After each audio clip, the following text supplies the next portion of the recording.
Many adults are grown up, but not emotionally mature. You may be 40 years old, but you may be learning maybe the same lessons every single year. And maturity only comes in when there is a lot of empathy, conflict resolution happens, there are conversations. In your 15 years of experience, what is the biggest sign that you have seen of emotional immaturity despite their age and success?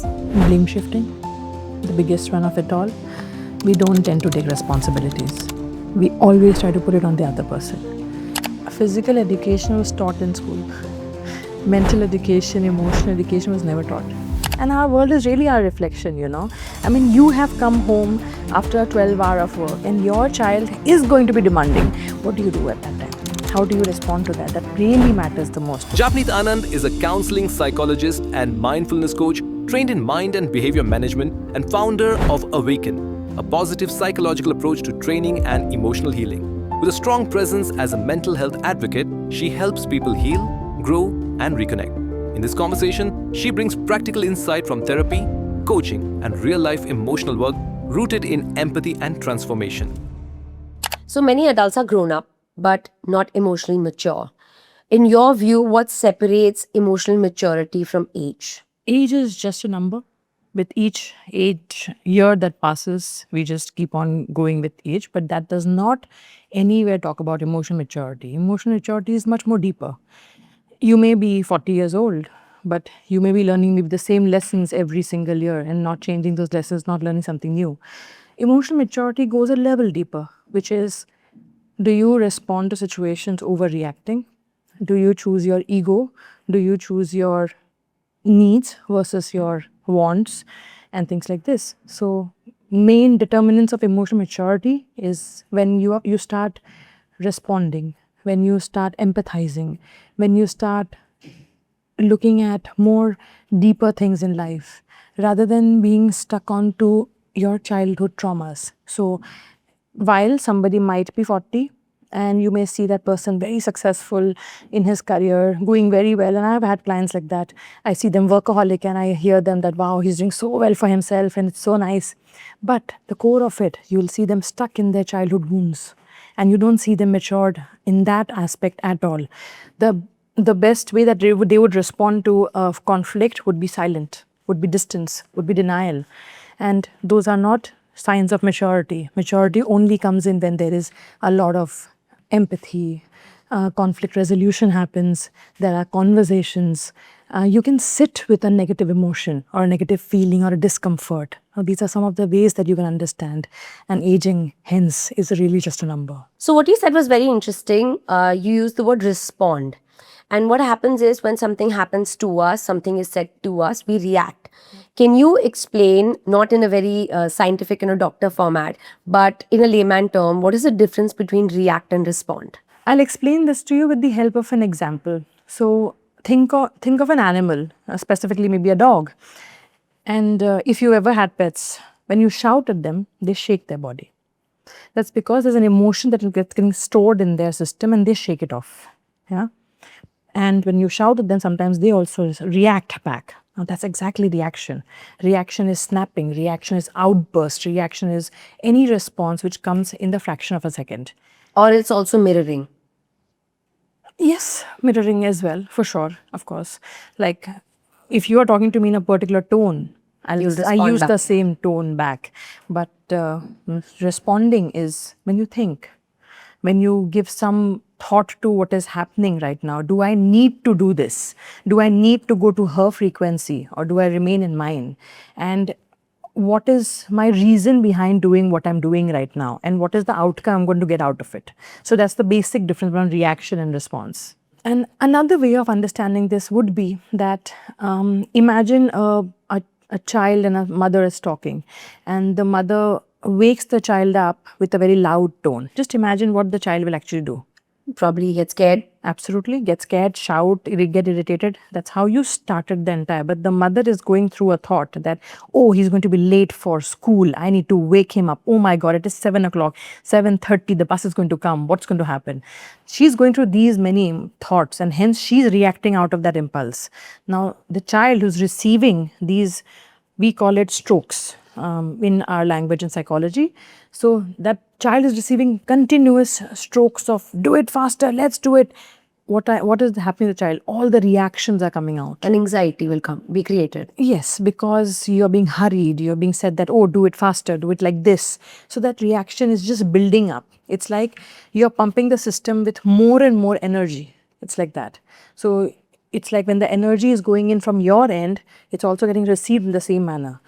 Like while we are not able to think that maybe if I choose to talk differently, maybe my work will be done and he could do it in a peaceful manner, much more faster, much more efficiently, while that I'll be able to achieve what I want to achieve instead of me only focusing on shouting, yelling, getting my work done and reacting to that particular space. Situation. Now, in this situation, let's say the mother has shouted, the mother has created anxiety, and the mother's overreacted in terms of time scale or whatever. How do you teach the child to respond and not react? Because the child is still a child, might not have understanding of the complex situations, complex emotions involved. The child doesn't have the thought process like, oh, my mother's stressed because of time, so she's shouting. The child is just like, my mom is shouting, right? Now the child only learns to react. The child doesn't know how to respond. Like, okay, never mind, she's going through anxiety. I doubt a 10-year-old or a 9-year-old is going to be like, it's okay, she's going through something, or today she's PMSing. The child's not going to think that. How do you teach the child at this point? How do you teach children? How do you teach young adults that pause, think, respond, don't react? I'll take the responsibility from this little one away. First of all, here, the parenting has to happen of the parent. Because a 10-year-old does not have these regulating methods. Yeah. You can maybe teach, but it is like accept the abuse. No. You teach the parent. Correct. Your parenting needs to change because you need to work on these principles and only then you will get the response. You know, there are so many books that's written and the titles say like, talk the way you want to be heard and things like this. Like there are many books written that format of parenting. But the only reason they are the way they are because there's a particular way to talk because only majorly children learn to mirroring the most.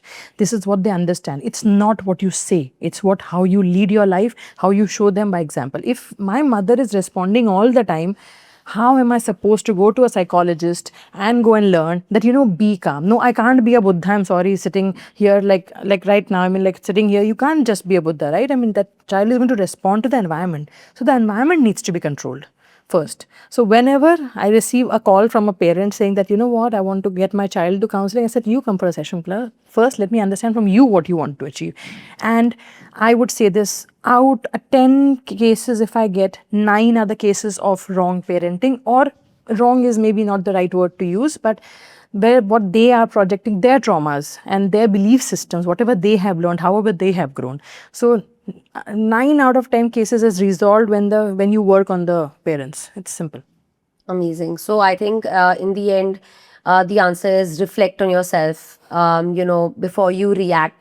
Because whatever you react, the other person 99% will mirror your emotions. You shout at your husband, he will shout back. Because instantly we are like that, right? We don't realize that, it's very hard to be like, oh, he must be going through something, or he's had a hard day, or he's been at work, or maybe something went wrong. That happens later, where you think somebody's probably in a bad mood because of other circumstances. Your usual reaction is, why are you talking to me so badly? And then you react badly as well. Yeah. So I think that's a great lesson. It is really to think and pause. And I liked what you said. Why don't you react at your frequency and not the other person's? That's a huge lesson, because we always land up responding at somebody else's frequency. We forget who we are.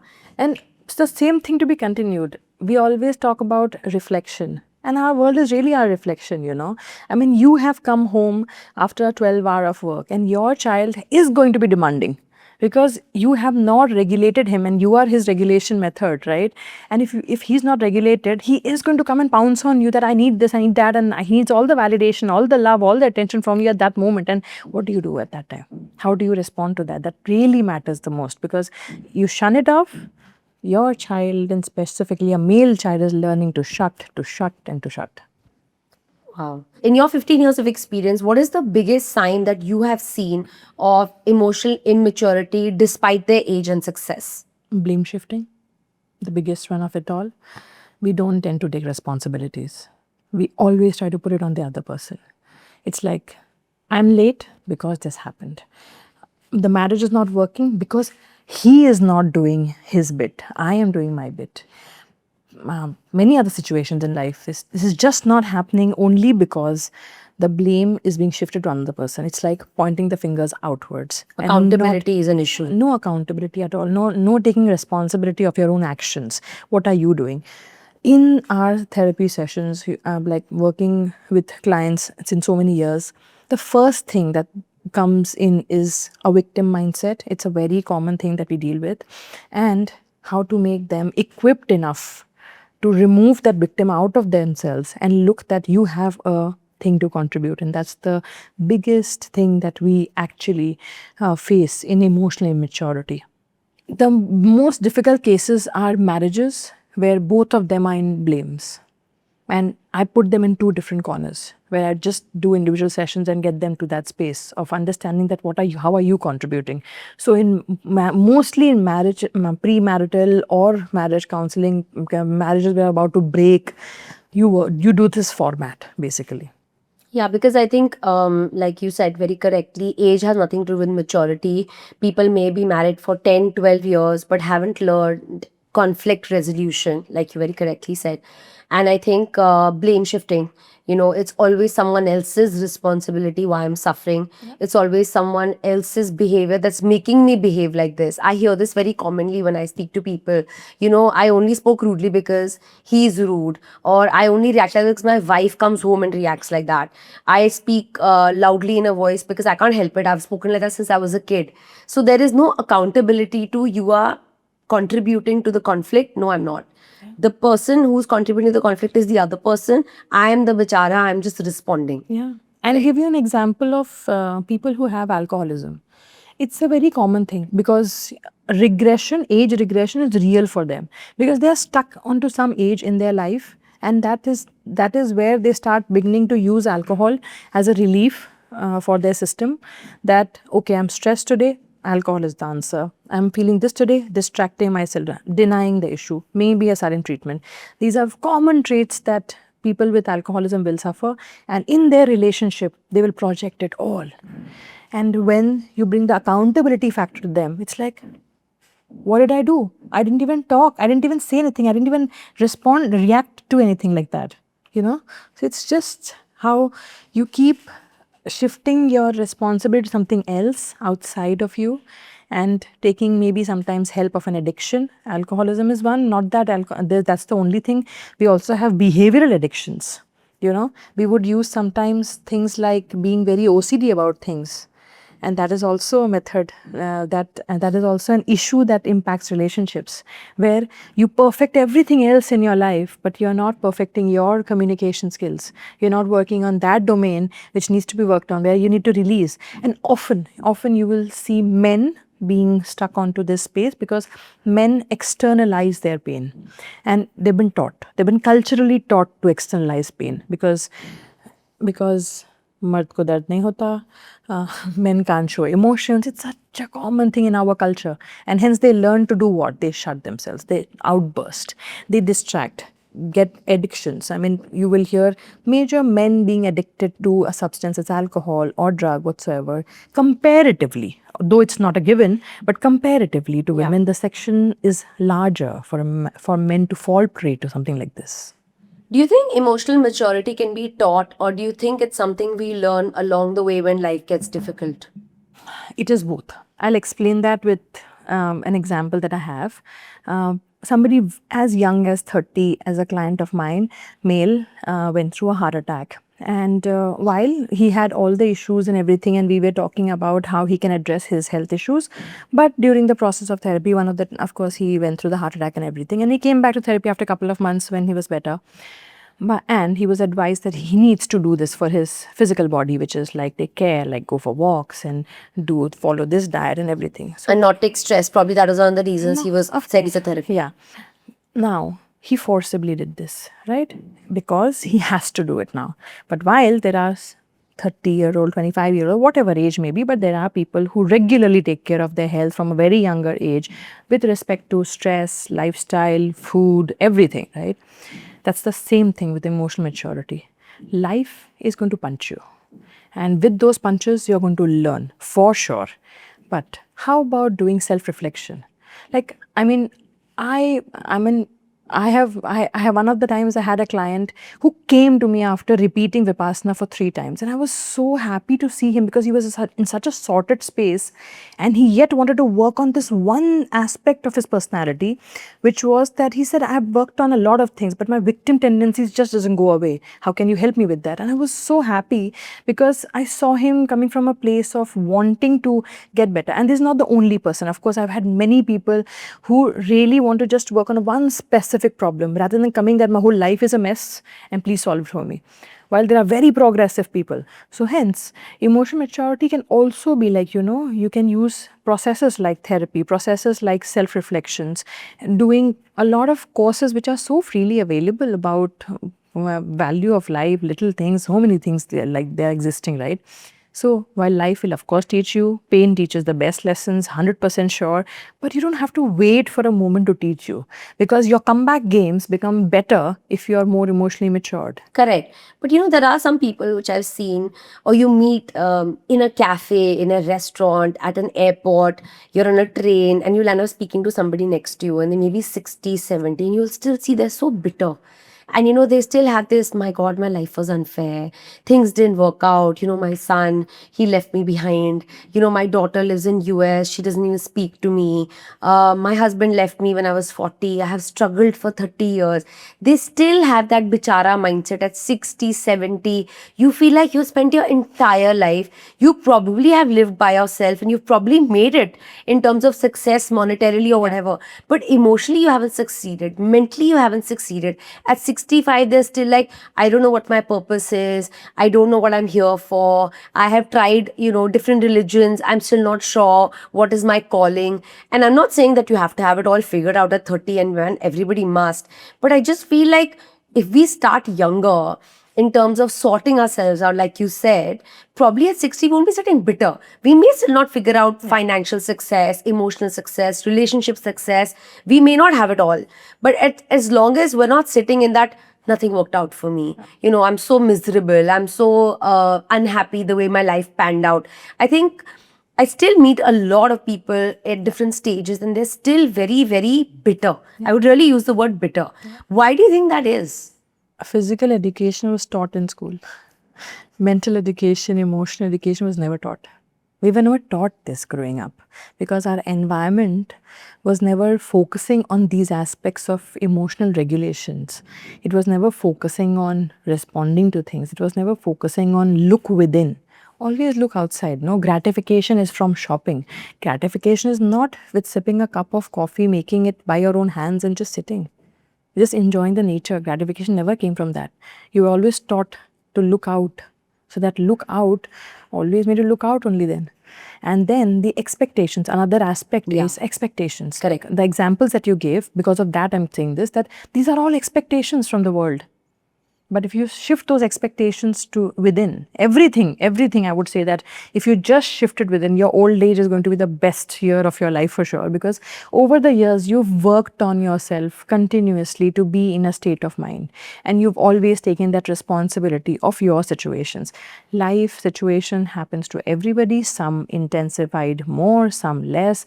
I wouldn't deny, I'm not dismissing anybody's trauma, but that has happened. Now, what do you do of that information that you've received? That, frankly, in our language, it's very simple. That sensory information that you have received, what are you going to do with it? You're going to either spend 5 years trying to, think what to do about it. Oh my God, what do I do about this? Or you're going to pick yourself up and see that, okay, now what can I really do to make it work? So either come to therapy or come to any self-reflective space after 5 years when you realize that, okay, this has happened, and or you start early. Correct. So tell me, if we need to sum up this conversation, tell me what are the 5 top signs of an immature partner and the top 5 signs of a mature partner. So top 5 signs of an immature partner would be somebody who blame shifts. It's never my issue, somebody else's issue. Second would be reactions. Third, silent treatments. Fourth will be denials. Like, I don't see a problem. Why do you see a problem, right? And maybe one more would be like distracting yourself, which means that yes, this is happening, but let's go out for a date and we'll feel better.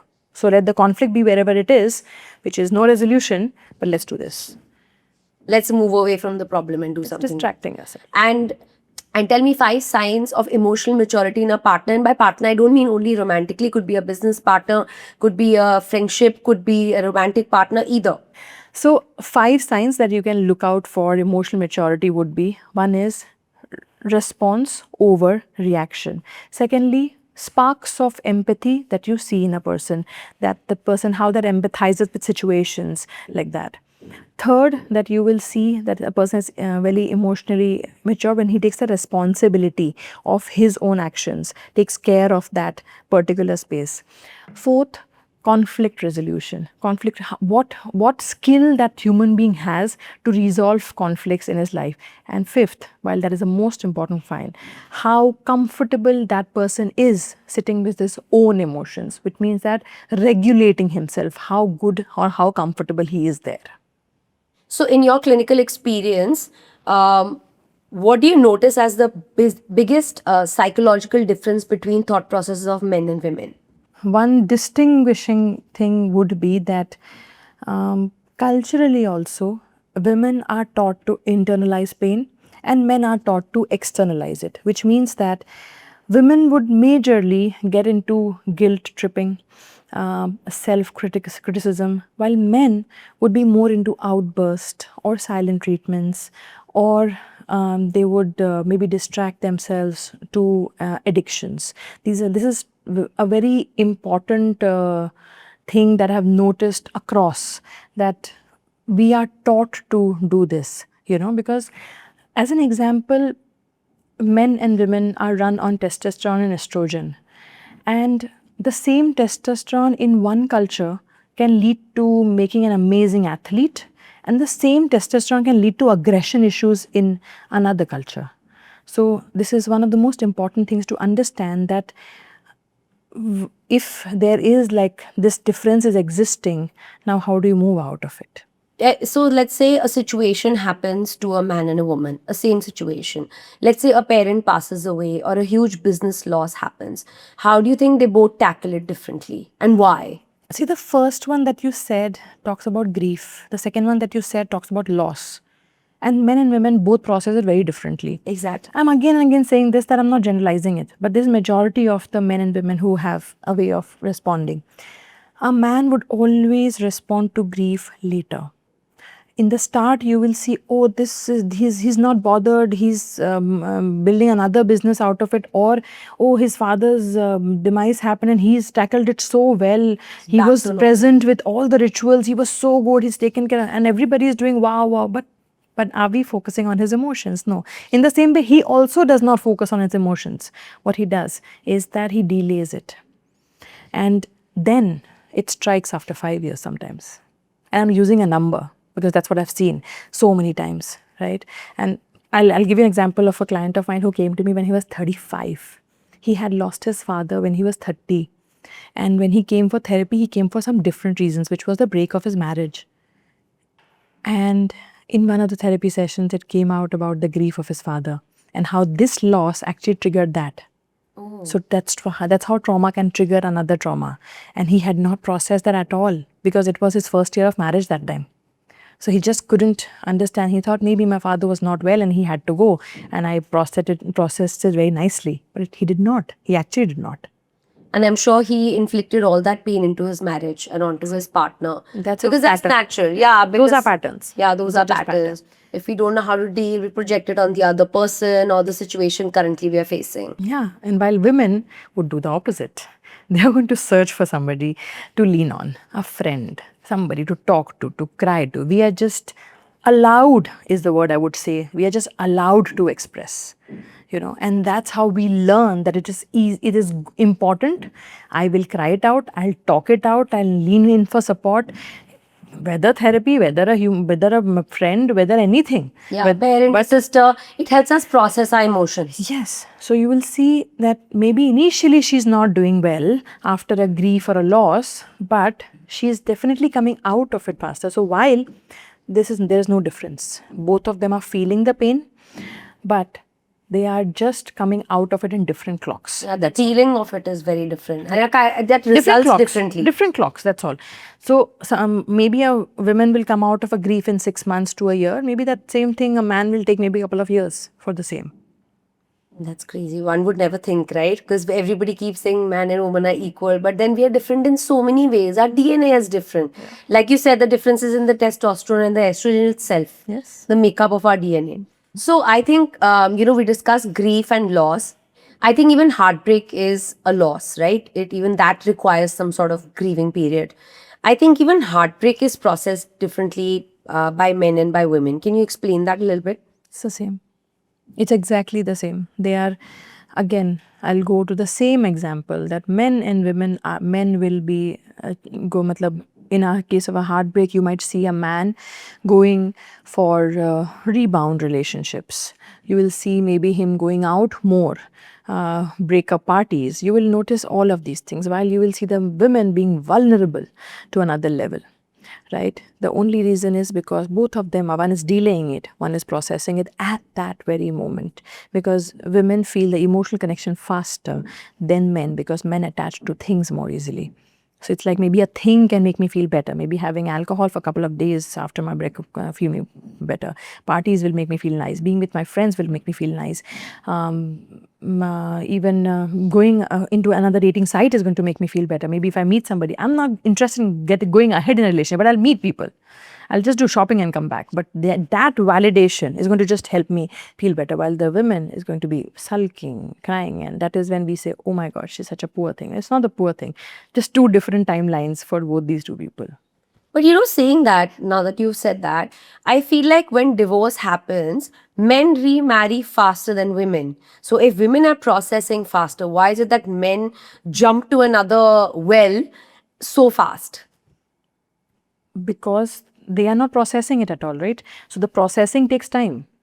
So while she may come out in 6 months, this guy in a month has gotten married, because for him the validation matters.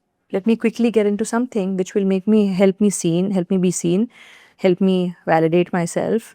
And that simple process that, okay, I have moved on. But that person hasn't moved on. That is why so many times we see one divorce and then the next as well. Yeah, correct. Unfortunately. What do you think people are actually seeking when we talk about desire? Is it sex, validation, connection, or something deeper? I don't think so many people will agree to this, but people are not seeking sex. We all are looking to be seen, to be validated for our feelings, for our emotions, for us being ourselves. So just how one needs to be emotionally accepted, that is what we all are at the core of it seeking. Everything else is just a very peripheral thing. I'll give you an example in terms of this. You might have heard this so often that, oh, he used me for sex, right? It's a pleasure space which both these two people have mutually consented to getting into. But the tendency of the mind to think is that he fulfilled his desire. You also did.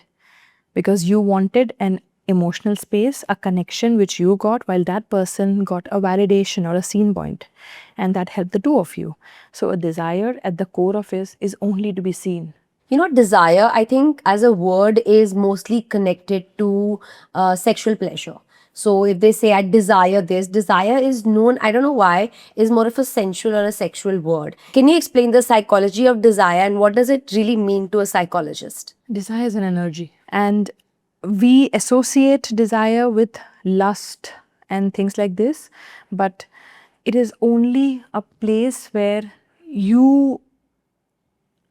it's like something that pulls you. And something that pulls feels very sexual in nature. Lust is physical attraction. Love is more about support, nurturance, everything. Now, these two things actually combine together in a desire and create a want. But what stands out is lust. But in its core in the psychology of desire, it is just very plain, simply put, it is something that is pulling you towards that particular space. It could be a thing also, by the way. It could be an experience. It could be just maybe an adrenaline rush also that you're getting pulled towards. It's something like that. Desire likely has a neurological basis. Can you explain the brain's reward system and the neurotransmitters involved in experiencing pleasure and motivation? So, explaining this with the help of dopamine, which all of us are very aware about. Now, desire basically starts from that dopamine that we anticipate something. It is not in the want and have it. Many a times you will notice that you want to order in food, you're very excited to order that food, but the moment the food comes in, you're just underwhelmed. And then, okay, it's come. That's exactly the function of dopamine. It just wants you at that very moment, and it wants you to grab that. And that is a reward system that the brain gets. Just anticipating that, oh, there is excitement, there is fun, there is motivation in this. And that creates the entire psychology around it. That why desire and why the reward becomes so important. But the moment you have the reward, it's not anymore attracting. Because you like it or not depends on serotonin. It does not depend on dopamine now. So dopamine has done its work, anticipation. It's had it. Okay, I anticipated it. It took 30 minutes to come in. And then the moment it came in now, whether I like it or not depends only on the serotonin aspect of it. So that's what the reward system entirely revolves around motivation. So first it spikes up because of dopamine, but for it to sustain is important. You must have heard this term very frequently, that is instant gratification, long-term gratification. So instant gratification is where dopamine is responsible for it, and long-term is where serotonin plays its role. So how do we balance the two? How do we realize, or how do we work on the fact that disappointment doesn't happen? Because like you said very correctly, you're very excited. Let's say I'm going away for the weekend. You waited 3 weeks that weekend I'm going for a trip with my family. But as time comes closer, the excitement starts to, come down. When you finally go on the trip, you're like, the hotel is not good enough. The place is not what I thought it would be. Oh, the food is really bad at this hotel. Or my family is being so moody, or everyone's doing their own thing. You find reasons to be disappointed. Why does that happen then? The shelf life. So the moment you realize that there's a shelf life to your want, I would say you badly want to purchase something. Suppose you want to buy a new phone and you're very excited. You're at the shop and you want to just do it. I'm saying just delay that for a day. Next day, I'm 100% sure you don't want it. You didn't even want it to begin with. You wanted to begin with because you wanted the dopamine. And dopamine has hit. It's very excited, motivated. But now the serotonin, which is the shelf life that kicks in with your awareness that, you know what, every thought has a shelf life. Let's sit with it. Do I really want it? Question yourself. So but the moment you bring in questions, dopamine is like, okay, my work is done. And then the serotonin kicks in. And it's like, whether I really like it or not, whether we really want it or not, the decision will be only based upon something like that. So then when people say that the real pleasure of the desire lies in the experience, then how do you explain that? It's the balance of this and the neurotransmitters, no? That is the reason that you will see that the experience is also enjoyed as much as the planning of it. So the anticipation balancing with the experience just helps. So like, when we decide, let's say that in 3 months, I want to lose a particular amount of weight and I want to look a particular way. And 3 months, you discipline yourself. Now you're looking forward to that result. Sometimes you're very happy that, oh, I've achieved it and, this is what I was waiting for and I finally feel really happy. And sometimes you may be very blah about it, that after 3 months, I worked so hard, but yeah, could have done better, or it was so easy. I don't even know what I was looking forward to. The reason why this happens is because your brain is not thinking long term. It is not thinking holistically. The example that you gave is talking about what? It is talking about, oh, I'll lose these many kgs and this is how I certainly want to look. Both too superficial. What is the underlying? You gain health. So this discipline to be your life can only happen if you look at health. So whether 3 months or 6 months, your motivation just remains where it is. What you gave an example was exactly dopamine pumping. And the pumping, when that's over, the way it can sustain through is only when you look at it long term. Oh, my first thing, I don't want something that's instant. I want something that's long term.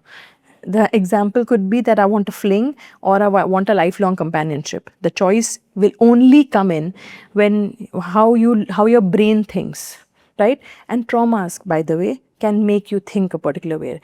Why do we sometimes desire people who may be unavailable or bad for us? Because, like you said, there's a dopamine hit, right? When we really want to be with somebody. But then people are attracted to people or want to be with people who actually emotionally drain them. And we lose interest when they finally reciprocate how we wanted them to. Why does that happen then? Confusing uncertainty with excitement.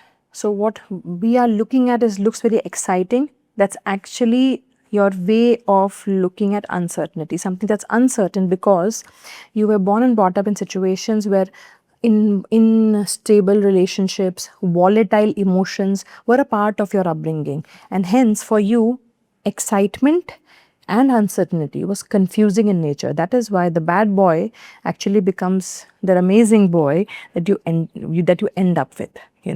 That's because the mind is getting confused, because our trauma of childhood experiences is making you go ahead with a relationship like that.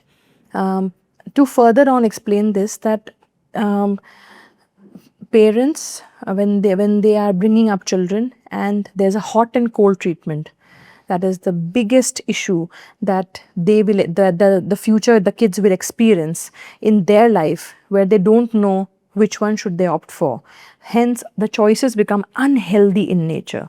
So why the bad is so attractive is because that's unhealthy. So you don't know the difference. Your brain is confused. Which one is important? Is this important or that is important? So the lack of knowledge, the lack of awareness that why I'm doing what I'm doing. The moment I know that it's my childhood experiences, it's my volatility, I'm used to feeling excited with something that's volatile.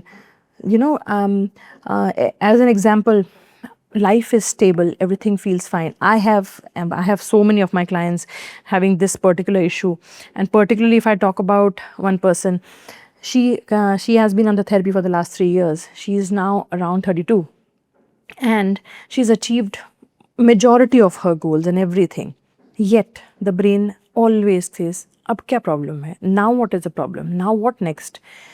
I must say she's one of the most evolved people that I have worked on and everything, that she's come out to be so well and everything. But this tendency of the mind to look out for problems is a very childhood condition, where your trauma makes you feel that this cannot be stable. So it's like, it's always that feeling, that they go through. Because as a child, they didn't know that if today my dad enters home, whether he's going to be in a good mood or bad mood. Today, whether mom and dad will have a fight or they will not have a fight. Today, they are lovey-dovey, going out and about in their relationship, while on the other hand, some days they are fighting for days, right? It's all absolutely confusing. For the same thing, I give you this glass of water. This glass of water is appreciated. For the same thing, did I ask for it? So these are all confusing signals. Push and pull happening all the time. Yeah. So it's like all confused signals that the brain is receiving. Now what will happen? You start enjoying the confusion. And that is what happens with this bad energy also. That you get confused and you feel, oh, it's exciting. No, it's not exciting. It's uncertain. You don't know how this person is behaving. And hence you're getting attracted to that space. So they actually like the erratic behavior, and if that person finally reciprocates, It's familiarity, no? Yeah. Then they won't know how to react. They're like, oh, why are you being so sweet? And why are you suddenly being okay? And why are you suddenly behaving yourself? And then it's confusing. Yeah. That is probably actually confusing finally. Yes. Because so used to living in confusion, the confusion seems okay. Yes. Because you've lived that for at least minimum of 18 long years, in our culture even more. But you've lived seeing that. So that familiarity is easier to relate to, How much of our desire is a biological drive? It is again a combination of two, because your hormones will play a role. Your drives are going to come from the hormones. But also, desire is that, if I have to explain this, I'll say that biology is basically the raw clay, and how you shape it is what plays a role as well. So it's again nature, nurture, all of those things. Both these two things have to go along. Two people grown up in same situations, maybe twins, but they will respond differently to the same situation, right? Why does that happen? Because yes, their biology is same, but their way of approaching everything is different because they have perceived their environment very differently. Yeah, we all perceive our environment very Hence, what motivates you may not motivate me, and what motivates me may not motivate you at all. Yeah, like this room, let's say, is warm to you and this room is cold to me, for example. That is the same environment being experienced so differently. Yes. Now, that is also coming from conditioning, right? Childhood conditioning. I feel like a lot of how we live and a lot of how we react is our childhood conditioning and unmet needs. Can you explain how people can realize and actually see that this is childhood conditioning and unmet needs instead of thinking this is the other person's doing in their adult life? I think that is more so done with a lot of self-reflective work where you choose to notice your traumas, look at how you respond to situations, look at how how you can empathize or you can't empathize with a situation, how you feel connected to a person or you don't feel connected. What are your methods of approaching that? So all of these things will define that. Child then understand that, okay, I have these childhood unmet needs. So where is it coming from? People hear that women like men who are like their fathers, or a woman or a man will like a wife like their mother. This is a trauma bonding. While you are loving the healthy characteristics of your mother or your father, but you're also unconsciously getting the unhealthy patterns as well. That is why sometimes we will notice in relationships that my wife responds as aggressively as my mother has. While dealing with couples, I have come across this issue very commonly, that when I take them into an individual session and speak to them, it's like, my problem is that why is my wife behaving like my mother? Because there are so many things which are so common and it just triggers me. It triggers you because you've not resolved it with your mother mentally. But because we have the habit of making our parents our God, we don't deal with those. We just leave it the way it is and then it shows up. You know how one trauma triggers another trauma? And then with a wife, it's easier for you to outburst, to have an outburst. Or find faults. To find or see it as a flaw. You probably Everything. didn't see it as a flaw in your parent. Correct. So all of those things only happens because your backlog is not clear.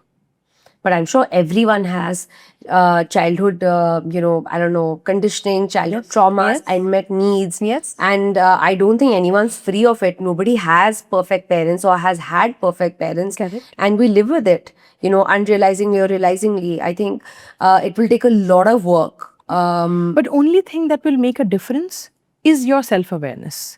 If you continue with your game of self-awareness, you're going to be better at it. You don't have to literally do work all the time in therapy if the issue is not very big, but just being plain simple aware. I have the habit of victimizing myself, as an example. Suppose I have this habit of victimizing myself. If I'm aware about it, it's my mind playing a role. I'll give you an example of people who have OCD. I usually work with them like that. And one of my clients who's like 35 years old and has been suffering from OCD for years now. And I've taught him how the moment your brain says you're getting obsessed, you have to do this, you need to do this, catch the thief there and tell, you know what, I'm aware what you're doing. I will give in to the need if I feel that it is needed. But till then, please keep calm. I literally ask him to talk back to his brain that, you know where the thief is. So before the theft happens, catch him at the right place. And people with OCD, you have to help them manage it better, because it's something that they can only manage it. It cannot be cured in majority of the cases. Oh, wow. It's out of control. Yeah, you can say so. Oh, wow. Because it's the brain chemistry, the brain structurally, how it started responding to it. So hence they have to manage it. And it's very, very easily managed, by the way. It, of course, requires a lot of work. Now, taking that example away, because then you will think that majority of the people will need therapy in that case. No, that's not true. how aware you want to be about your life, right?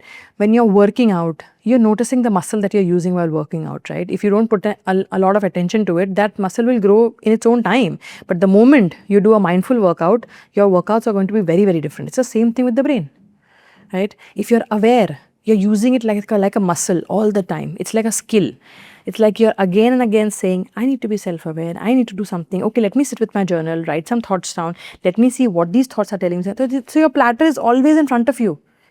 That is why journaling is so valued, respected, and acknowledged. It is such a beautiful way to just connect to something in the form of a thing rather than a person. And you have this companion for life, that journal, because that journal is like your mirror right in front of you. You wrote and you're thinking, does this situation really matter to me right now? You question yourself because you've written it now.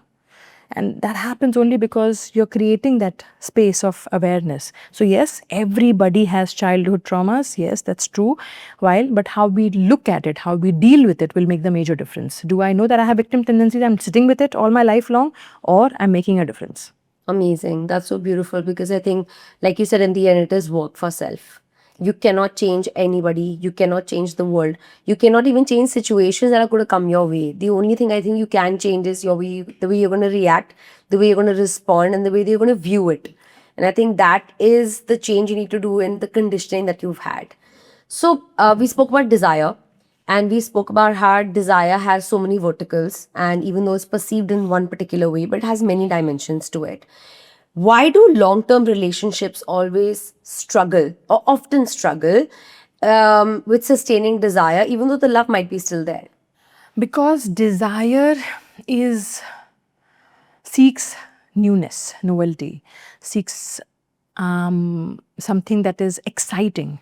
How long can you sustain this in a 10-year long marriage or a 10-year-old companionship relationship of any sorts for that matter, right? So how do you do that? You balance it out, because that newness will not remain.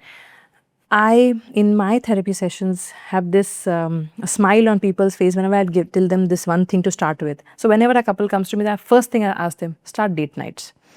And they're like, Japneet, really? I mean, after 10 years, you want us to go back to date nights? We've had enough dates. No, it's the newness. It's that something that you're doing particularly for each other. And that date does not just need to be going to a restaurant and sitting. It could be anything. It could be a hike. It could be a pottery class together. It could be anything that you're just choosing to, be together. It could be just a spa appointment together. But why? Because to be desired, to feel that spark, to always keep it alive, it needs fuel. And the fuel is newness. And that newness has to be generated again and again, again and again. And hence, the only way to sustain a relationship is having these little spurts of it. I see it a little differently. I agree with you completely, but I have this analysis that I've kind of made. We have children, right? And we don't get bored of our children. We also live with our children forever. Let's say I had my child, my son is 9. So 9 years ago, I haven't got bored in 9 years. It's the same human being that I'm living with. Yes. So 9 years, I'm experiencing him differently because he's growing.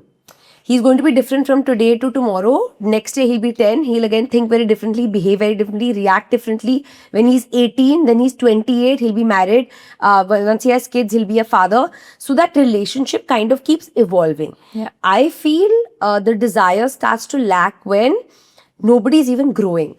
So I think, according to me, this is my analysis, when two people stop growing emotionally, stop evolving, I think that's when boredom comes in.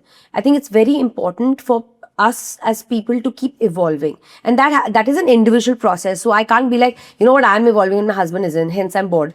I can't even come to that. It has to be that two people are evolving, because what will happen is when two people are evolving, you'll experience each other differently.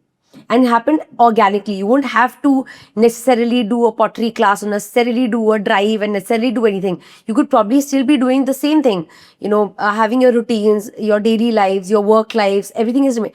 But because you're experiencing each other mentally and emotionally differently, I feel like it changes things. I could be wrong. This is not really a psychological answer. This is just my experience, and this is how I've seen life, that when people stop evolving, even friends, if I have a friendship for the last 10 years and I have emotionally and mentally evolved, and I see that friend after a while, and I feel like she's still stuck in 2005. She's still having conversations like 20 years ago. She still thinks how we were thinking when we were 20, but today we're not. Yeah. Today we are problem solving at a very different space and pace than we did back then. So I think that's when you get bored of people, or that's when you start to like kind of look down on that relationship. See, what did you give me an example of? You gave me an example of an emotionally matured space, and that came from self awareness. That is the baseline, of course, because the more and more matured you are, you will be graduating from a young adult together to a middle adulthood and to a late adulthood. You're going to graduate with each other. And the sparks have to be added with the desire. There's no other option but to add the sparks. While what you said is absolutely a sustained way to look at a relationship for sure, because you're looking at it from an aware human being, from looking at emotional maturity. You are not saying that, okay, we are drinking our lives away and we are, evolving. No, we're talking about evolving in terms of emotional, physical, mental, in all the parameters, you're hitting on the right space. While that is absolutely the baseline for any relationship, but this can also get monotonous if you don't focus on having meetup points, because sometimes when two people are evolving, they may also go on parallel roads. But to have the common connection there, because the love that needs nurturance, that needs attention, that needs to be seen, all of that can only happen when there are elements or sparks that we add on to it. The example of a date night was just an example. But however you feel that you want to keep the spark alive, whatever. No, absolutely. I'm not saying that we don't need date nights. Everyone needs it, and it's a great boost to any relationship. But I'm just saying, like what happens is people's takeaways. If I add enough date nights, if my husband makes enough time for me, we'll probably have the spark again. But then again, people are not taking the accountability of, are you emotionally evolving? Are you seeing things differently? Your first year of marriage and your way of dealing with problems can't be the same as your 10th year of marriage. Yeah. So that automatically also changes your equation, right? You can add the date nights, but I think this baseline, or the whole platter on what everything is resting, I think that needs to be worked on as well. If you're still going to fight like when you were fighting 10 years ago, after 10 years of marriage, things can't change. Even that date night won't help. So I think that kind of awareness also people really need to bring in to fix the desire. Yeah.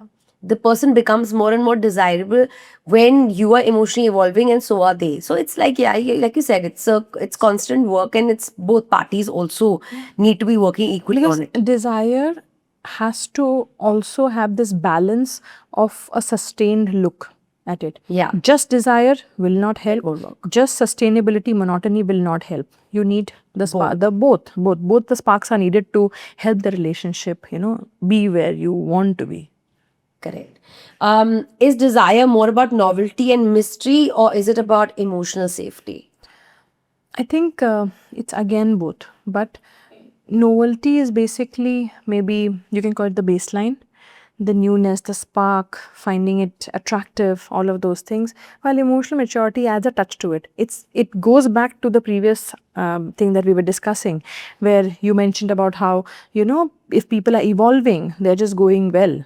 So it's the spark that just helps. And then, you are evolving, you're also working on a long-term sustainable model as well. I'll tell you about a very interesting story about a couple now. Now, this couple, same age, absolutely, and definitely very, very evolved. The lady used to come to me for the sessions, and then she realized that she wants to add in the couple therapy aspect to it. And then we started working on both of them together. Both of them very they meet each other on every point in life, everything. But still, there's always a missing feeling that the lady feels, while the man does not see it like that, because there is some sort of a dismissal of seeing that part, because he's in that emotionally matured space where he's happy the way it is. But there comes only one partner who's feeling that there's something missing, and that something basically is desire.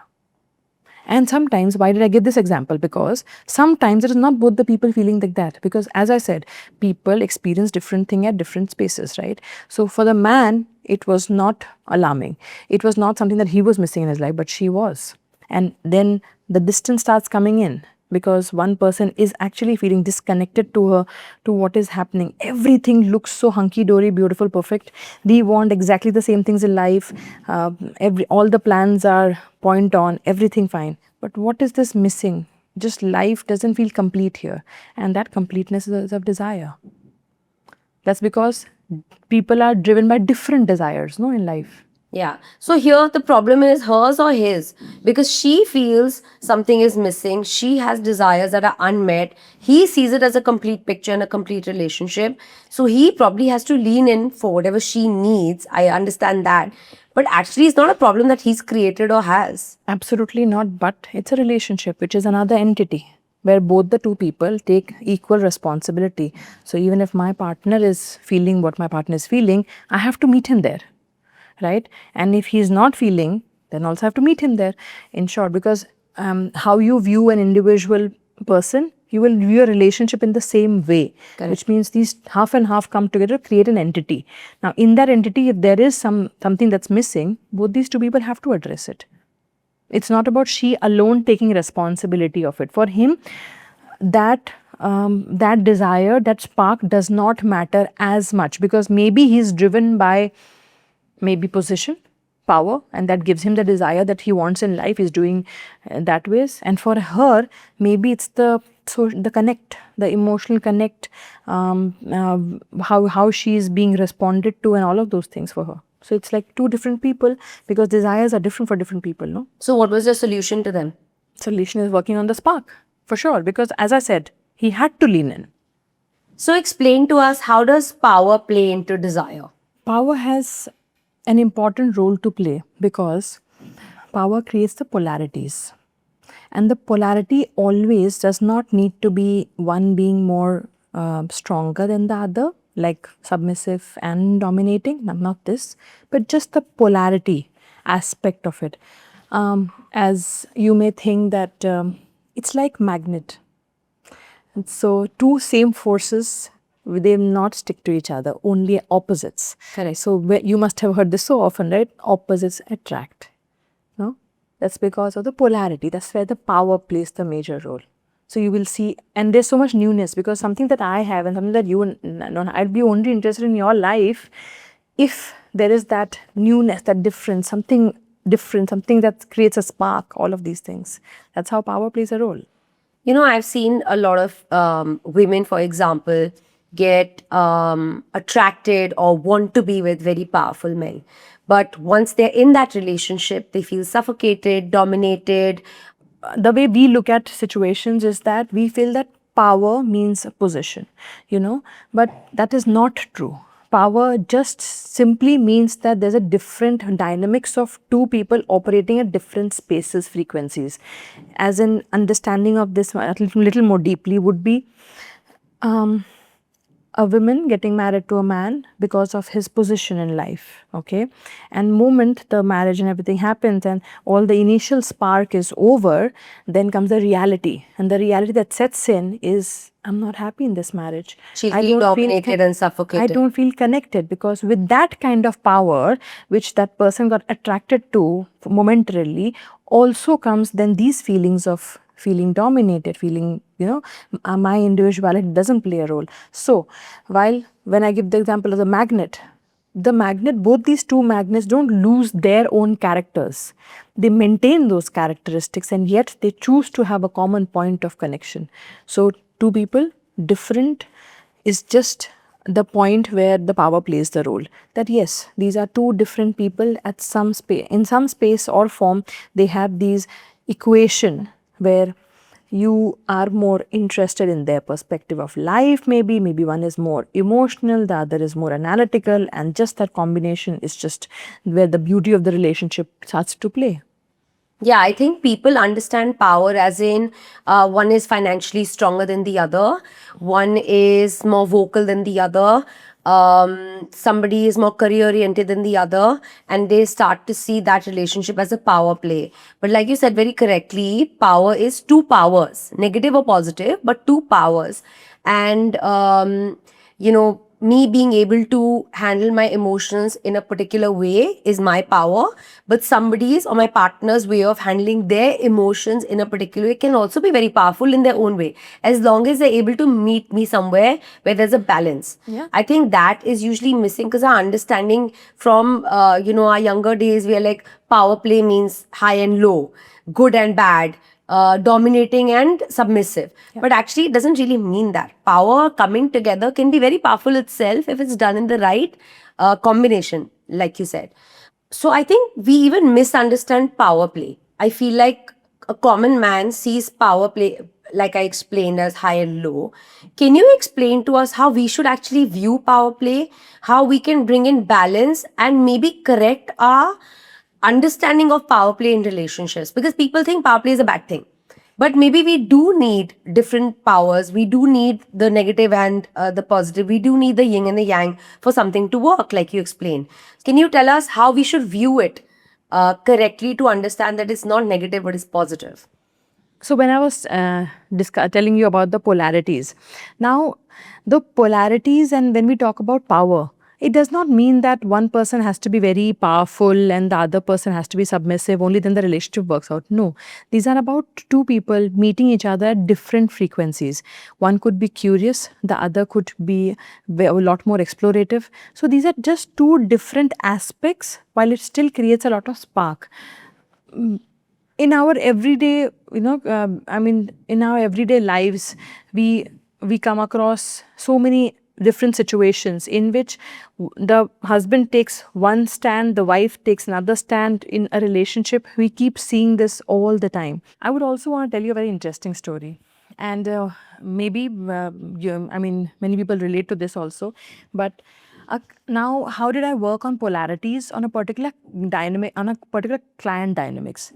So, the lady complained to me about how she feels the husband is very dominating, very controlling. He always calls her to shots in. If there is a holiday planned, he's going to be the one who's going to take all the decisions. Where are we going? What are we doing? This is how the itinerary is planned, all of those.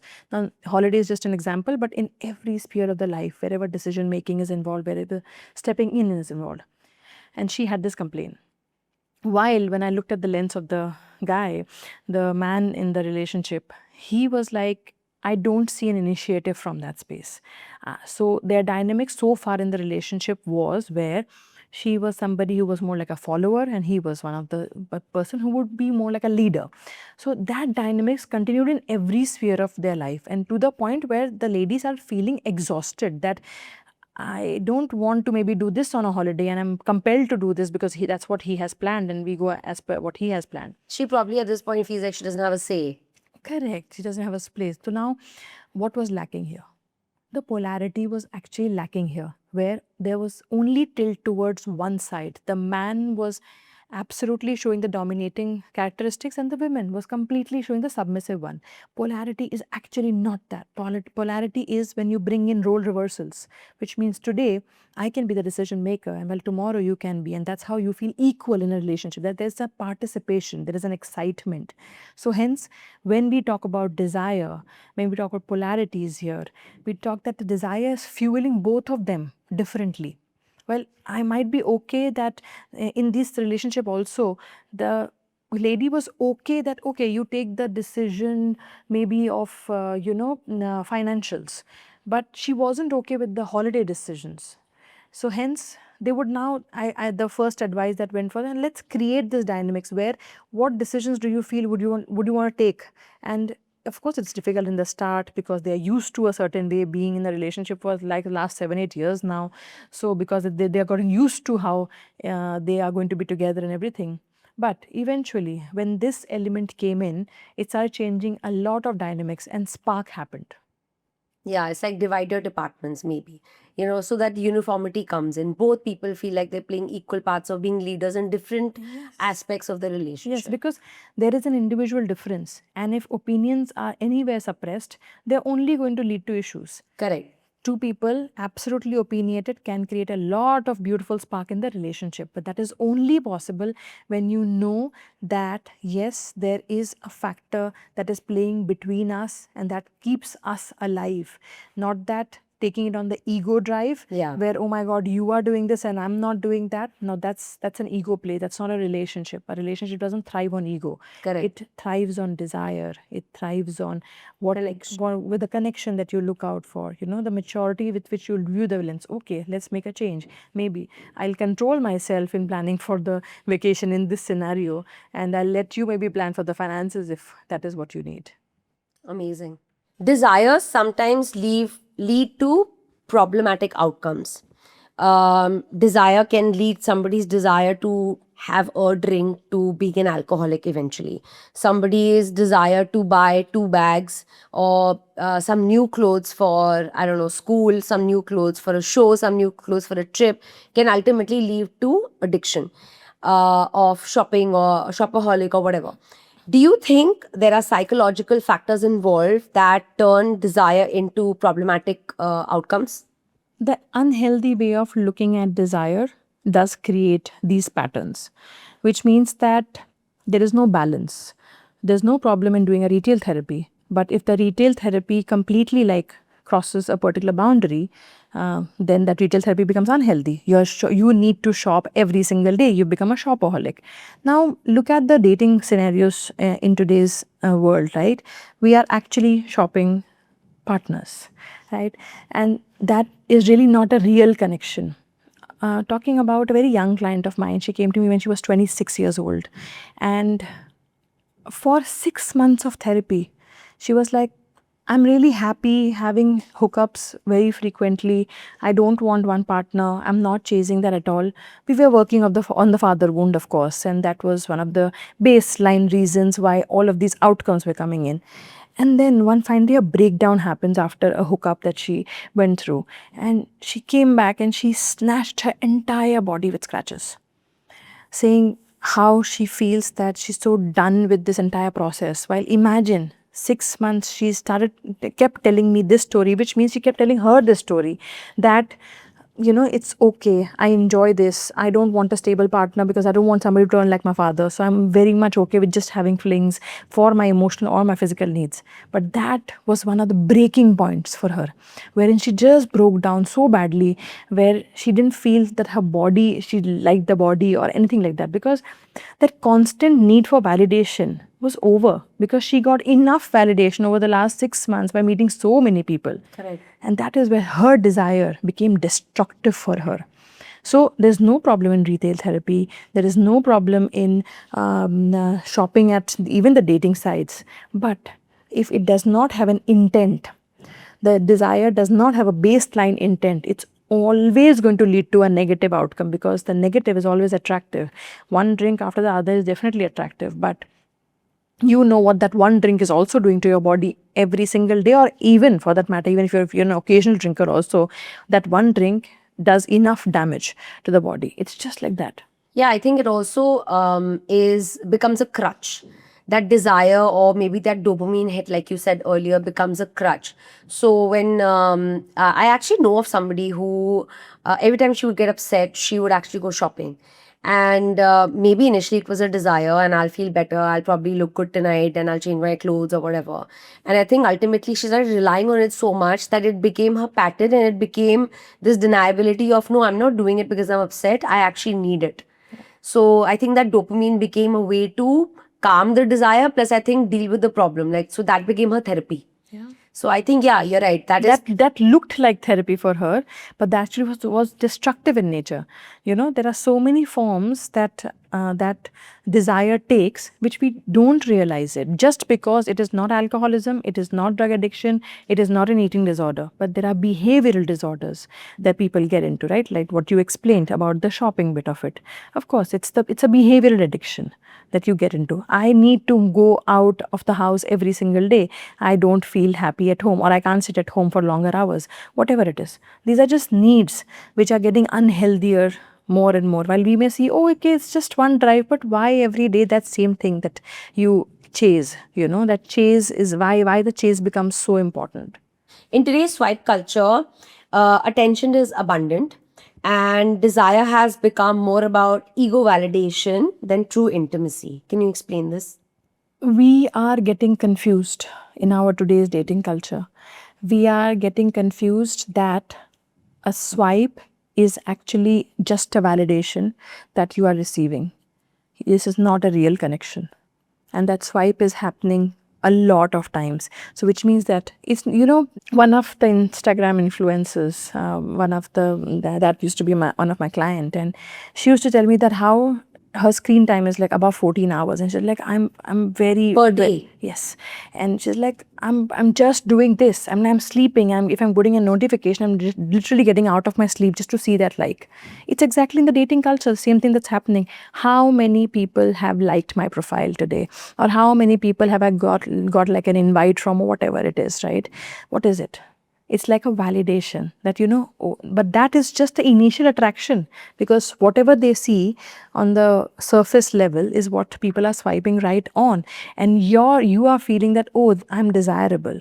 You're not desirable because you're not getting the connect that you're looking for. Hence, it is very short lived. So that was a very, very interesting conversation. And I think desire is a very limiting word because we use it in a very limiting manner. And today, discussing the psychology and the thought process behind it was very intriguing for me. Before we close the session, I would like to ask you a question that I ask all my guests. If you were to introduce yourself to me without mentioning your occupation, your ethnicity, your nationality, your hobbies, or where you come from, which are all superficial markers that we use day to day to describe ourselves, how would you describe yourself to me? I'm a seeker. I'm an explorer. I love to live my life in the present moment. I value the little things in life. I look out for everything that is long term, sustainable, effortless. How beautiful. I think that's one of the best answers I've received so far. Thank you so much, Japneet. This has been a really great conversation. I hope our listeners enjoyed it as much as I did. Thank you so much, Ashna. It was a pleasure being here. Hi, I'm Japneet Anand, a counseling psychologist, a mother, and mental health advocate. Through my journey in this field, I have worked with people who have always wanted more from their life. And I believe that in the deepest corners of their life, self awareness works the best. Hence, I help people heal, grow, and reconnect to themselves. I share what I have learned from those journeys. Subscribe and let's explore together.